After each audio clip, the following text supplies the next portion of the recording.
मलाही पंतप्रधान मोदींचा अभिमान वाटतो. पंतप्रधान मोदी चांगलं काम करतात. योगेंद्र पवार यांनी पंतप्रधान नरेंद्र मोदींचं कौतुक केलंय. पवारांच्या विनंतीला मान देऊन मोदी बारामतीत येतील. राष्ट्रवादी शरदचंद्र पवार पक्षाच्या खासदारांनी काही दिवसांपूर्वी पंतप्रधान नरेंद्र मोदींची भेट घेतली होती. तत्पूर्वी शरद पवार आणि सुप्रिया सुळे यांनीही मोदींची भेट घेऊन विविध विषयांवर चर्चा केली होती. मात्र या भेटीनंतर राजकीय वर्तुळात शरद पवारांची राष्ट्रवादी सत्तेत सहभागी होणार असल्याची चर्चा जोर धरते आहे. विशेष म्हणजे सुप्रिया सुळेंसह राष्ट्रवादीच्या इतरही नेत्यांनी हे वृत्त फेटाळलं असून पंतप्रधानांना लोकप्रतिनिधी तसंच खासदार म्हणून जनतेच्या प्रश्नांसंदर्भातले भेटल्याचंही स्पष्टीकरण देण्यात आलं. आता युवा नेते योगेंद्र पवार यांनीही पंतप्रधान नरेंद्र मोदींचं कौतुक केलंय. तसंच ते बारामतीमध्ये येणार असल्याचीही त्यांनी माहिती दिलेली आहे.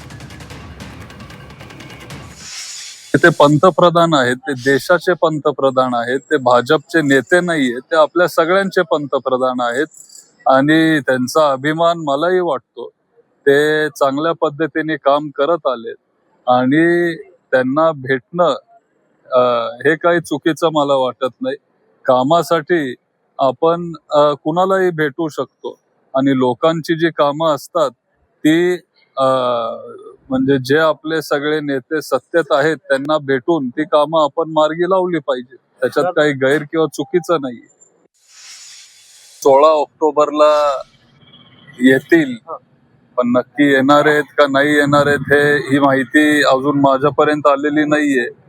साहेबांनी त्यांना निमंत्रण दिलंय. 16 ऑक्टोबरला विद्याप्रतिष्ठानचा वर्धापन दिन असतो आणि साहेबांच्या विनंतीला मान देऊन पंतप्रधान 100% येतील. फक्त तारीख अजून मला माहिती नाहीये.